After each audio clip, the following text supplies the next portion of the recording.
The text asked to come to my room but don't knock felt like the end of everything the single dad had worked for, and he had no idea that behind that strange request was the biggest turning point of his life.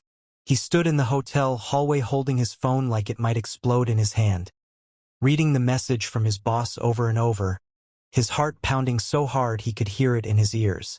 3 years he had worked at that company, 3 years of double shifts and missed dinners with his 6-year-old daughter just to keep a roof over her head after her mother left, and now one text message made him feel like it was all about to fall apart. He was in this city for a work conference, sharing a floor with executives who barely knew his name, and the last person he expected to hear from privately was the woman who signed his paychecks. Come to my room but don't knock. What did that even mean?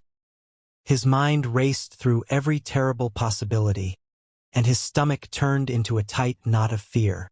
He thought about his daughter back home with her grandmother, waiting for him to come back and keep his promise of pancakes on Saturday morning, and he thought about how badly he needed this job to keep that promise. He almost didn't go. He stood outside his own hotel room door for 10 full minutes, staring at his reflection in the dark window glass, whispering to himself, don't overthink this, maybe it's nothing, maybe it's about the presentation tomorrow. But deep down he knew something about this felt different, and not in a good way. When he finally walked down that long quiet hallway toward her room, every step felt heavier than the last. He raised his hand to knock out of pure instinct because that's what you do, you knock. But her instructions echoed in his mind, don't knock, so he lowered his hand and just stood there, frozen, staring at the number on the door like it held some kind of secret. He pushed it open slowly because it wasn't fully closed, and what he saw inside changed everything he thought he understood about this woman, about kindness, and about second chances. His boss, a sharp, no-nonsense woman named Diane who rarely smiled at the office, was sitting on the floor in wrinkled clothes, surrounded by tissues, her makeup smudged from crying, a phone in her hand with a photo on the screen. She looked up at him with red, exhausted eyes and whispered, I didn't want anyone to hear me like this. I didn't want to knock because I couldn't let the sound carry down the hall. The single dad stood frozen in the doorway, unsure whether to step in or step back, his heart shifting from fear to something he didn't expect, concern. Diane wiped her face quickly, embarrassed, and said, I'm sorry. I shouldn't have called you here. This isn't professional. But you were the only person on this floor I felt like wouldn't judge me. He stepped inside slowly and closed the door behind him, his fear melting into quiet compassion as he asked gently, what happened? She held up the phone, and on the screen was a picture of a teenage boy, maybe 16, with the same sharp eyes as hers, and she said, that's my son, he hasn't spoken to me in almost a year. The single dad sat down across from her, not as an employee but as a father, and asked softly, what happened between you two?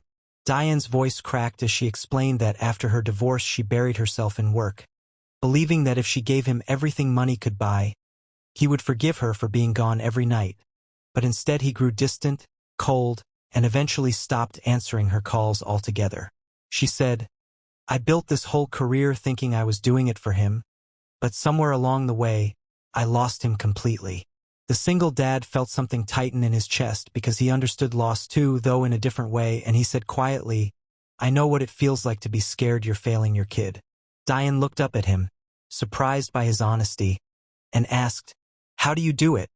How do you work this much and still show up for your daughter?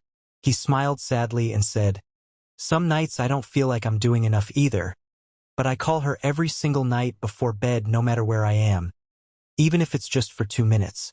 Diane's eyes filled with fresh tears as she whispered, I used to do that, and somewhere I stopped. I told myself I'd make up for it later, but later never came. The single dad reached out and gently took the phone from her hand, looking at the photo of her son, and said, it's not too late.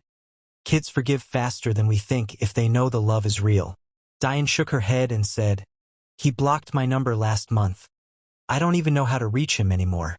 The single dad thought for a moment and said, then don't reach him through a phone. Reach him through something he can't ignore, something real.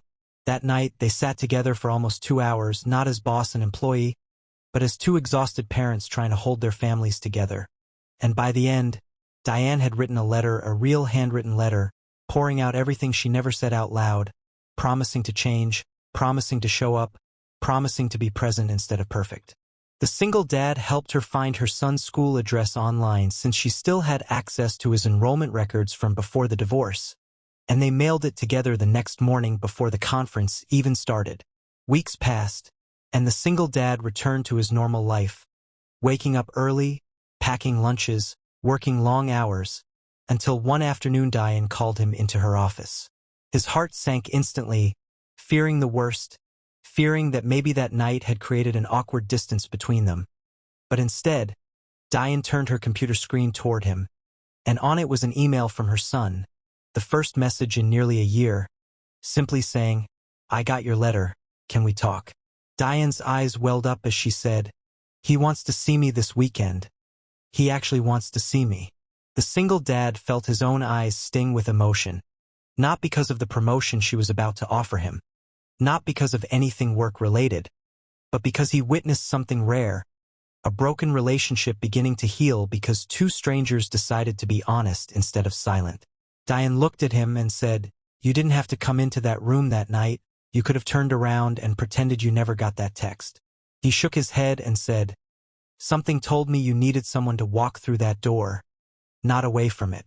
From that day forward, their relationship changed completely, not in a romantic way, but in the way two people change when they've seen each other at their most human.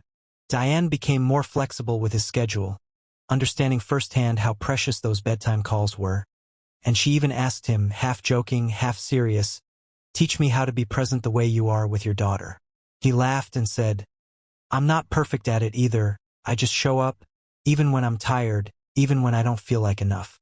Months later, Diane invited her son to visit her at work, and when he walked into the office, nervous and unsure, it was the single dad who greeted him first with a warm smile, saying, "Your mom talks about you more than she talks about spreadsheets, and that's saying a lot." The teenager laughed, breaking the tension, and for the first time in months, Diane looked truly at peace. That single moment in a hotel hallway, a moment built on fear and confusion, turned into the foundation of healing for an entire family, proving that sometimes the scariest doors we're afraid to open are the ones hiding someone who simply needs to be seen. The single dad never forgot that night, not because of the surprise itself, but because it reminded him that everyone, no matter how strong or successful they appear, is fighting a battle no one else can see.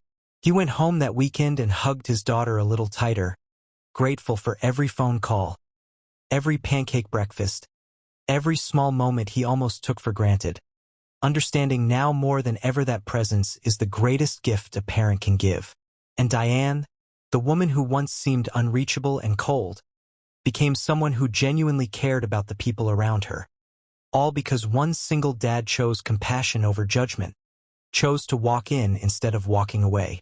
Sometimes the people who seem the toughest are silently begging for someone to notice their pain, and sometimes the smallest act, a knock never given, a door quietly opened, can rebuild what once felt permanently broken. If this story touched your heart, please like this video, leave a comment to share your thoughts, share it with someone who needs hope today, and subscribe to Wings of Kindness for more inspiring stories. Remember, even the smallest act of kindness can change someone's life forever.